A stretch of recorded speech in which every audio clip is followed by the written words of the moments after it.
All right, hey, this is Jake with Spartan. I got to show you some things that fill me full of an unrequited rage like the power of the sun. So the way these guys did this gutter, it's actually back pitched. The downspout is way over there, but the water's pulling over here now. I'm gonna flip. All right, look at this. So these dudes came up here sitting in their jammy jams, and they did, well, look, I had to even describe all the screws they use and for what reason. Like, what was the reason? No reason. So we've got to pull all these things out. We've got to raise this side up. We got to lower this side. Then we got to lower it as it goes because water actually does not flow uphill.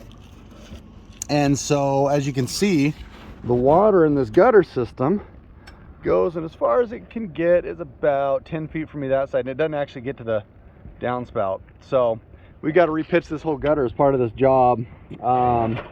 We've got to figure out how to get all this dang whatever the heck they used here. We got to pull all their screws out, raise this side up, lower that side, and put new proper hangers in, because we at Spartan very often we've got to fix the mistakes of companies that don't care quite as much. So there's a lot in life. Here we go. Giddy on up.